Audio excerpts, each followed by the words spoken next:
Assalamualaikum warahmatullahi wabarakatuh. Alhamdulillahirrabbilalamin. Pada sore hari ini kita masih dapat bertemu untuk materi perkuliahan pertemuan ke-14 ya. Melanjutkan pertemuan kita yang minggu lalu, yaitu fuzzy multi kriteria decision making. Nah, pada materi kuliah pertemuan ke-14 ini saya akan membahas tentang fuzzy multi attribute decision making atau FMADM. Kemudian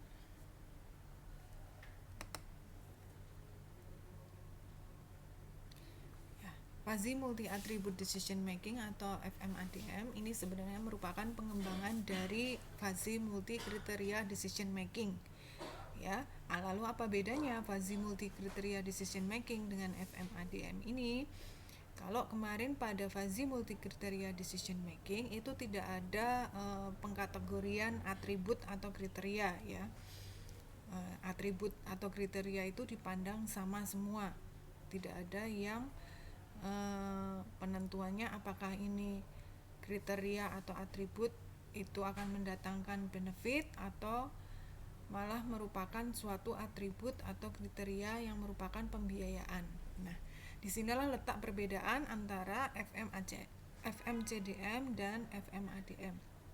Jadi kalau dalam FMADM ini atribut atau kriteria itu dibagi menjadi dua jenis, yaitu atribut atau kriteria keuntungan yang disebut dengan atribut benefit, yaitu kriteria yang nilainya akan dimaksimumkan ya, misalnya laba itu tentu akan dimaksimumkan.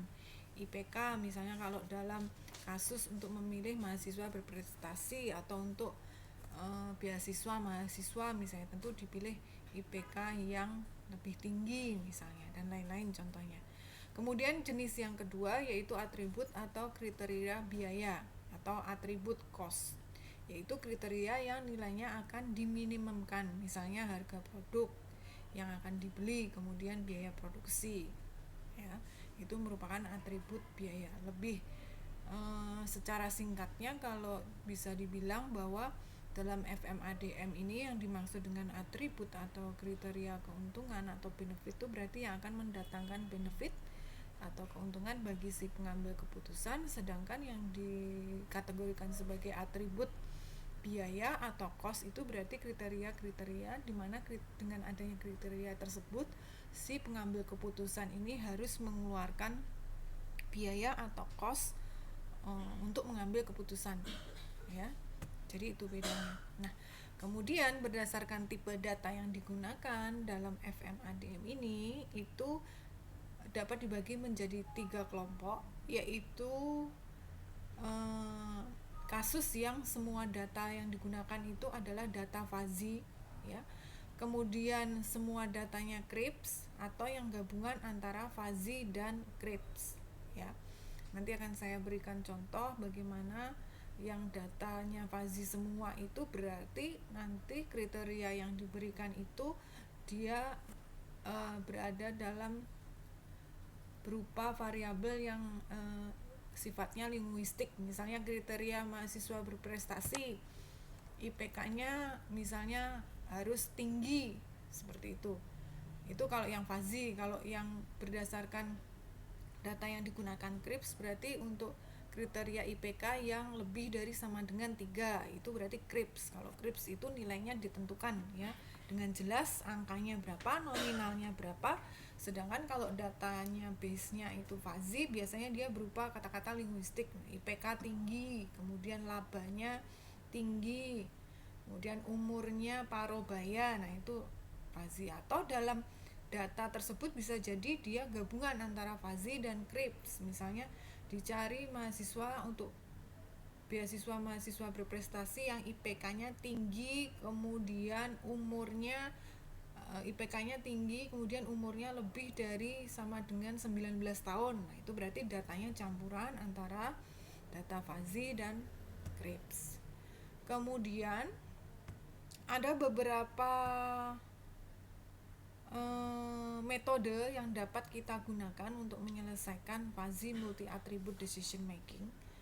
Kalau FMCDM kemarin tidak ada metode ya, tapi kemudian untuk di FMADM ini ada beberapa metode yang bisa kita gunakan untuk menyelesaikannya. Yang pertama ada simple additive weighting atau SAW, kemudian ada weighted average atau WP, kemudian ada teknik for order preference by similarity to ideal solution atau TOPSIS, kemudian ada analytical hierarchy process atau HP. Sebenarnya ini ada satu lagi, elektre.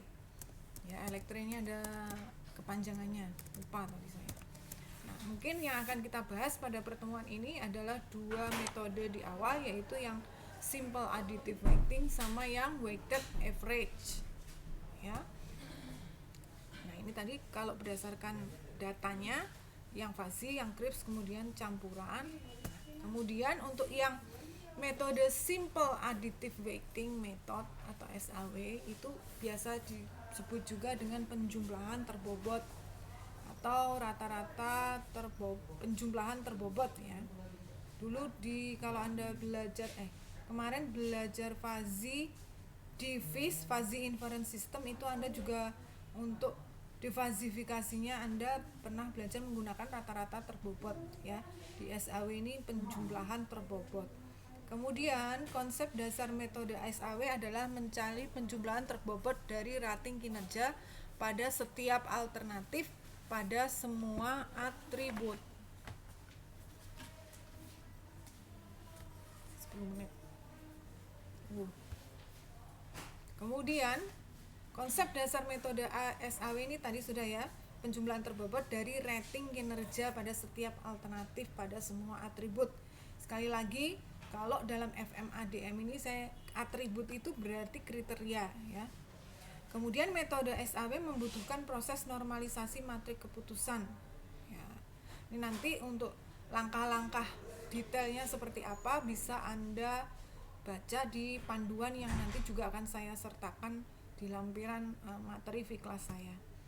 Nah, di sini ya ini tadi ya, ini matrik ternormalisasinya itu dilambangkan dengan RIJ. Nah, di sini karena dalam FMADM itu kita mengenal atribut keuntungan dan atribut biaya, maka untuk menghitung normalisasi matriknya itu juga ada dua rumusnya.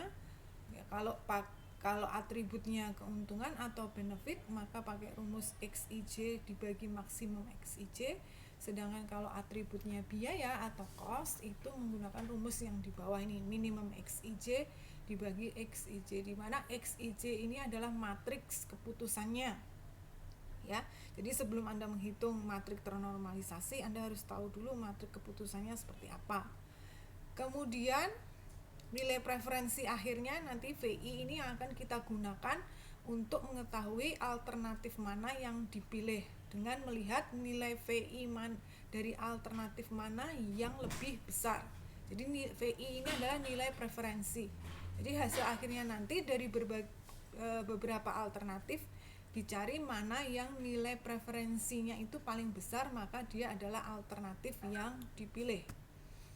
Kemudian metode yang kedua itu ada weighted product atau WP.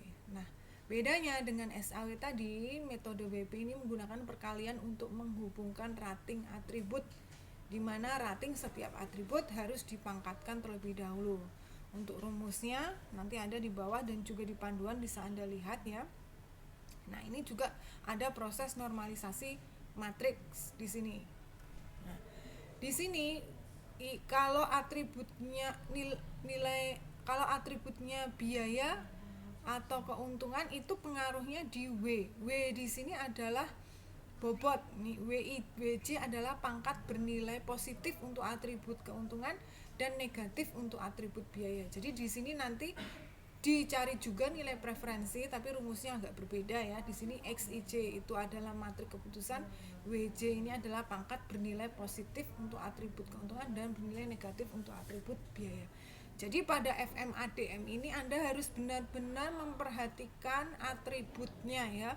Anda harus menentukan nih atributnya cost atau atributnya benefit, karena itu sangat berpengaruh kepada hitungannya. Anda salah, ini atributnya harusnya cost tapi kemudian Anda berlakukan sebagai benefit, nanti juga akan mempengaruhi hasil akhirnya. Nah, preferensi untuk setiap alternatif atau VI dihitung dengan rumus seperti ini. Nanti bisa Anda lihat detailnya di panduan. Kemudian contoh kasusnya seperti ini ya. Contoh kasusnya sama, saya pakai yang sama seperti kemarin kita punya, tapi ini lokasinya di Jambi ya, kalau kemarin di Jogja. Lokasinya ada 3. Kita ingin misalnya suatu stasiun televisi di Jambi ingin menempatkan pemancarnya pada suatu lokasi. Ada 3 lokasi alternatif dengan 5 atribut atau kriteria yang diberikan oleh pengambil keputusan. Nah, di sini kemudian kita misalkan 5 buah atribut atau kriteria ini. Yang atribut pertama, ketinggian lokasi, ini benefit.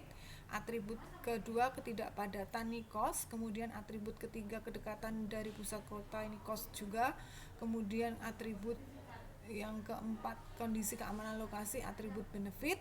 Kemudian yang C5 ini cost juga. Nah, permasalahannya adalah lokasi terbaik manakah yang bisa digunakan untuk membangun pemancar televisi. Nah, kalau misalnya diberikan tabel keputusannya seperti ini ya. Jadi 5 atribut dengan 3 alternatif ya, setelah di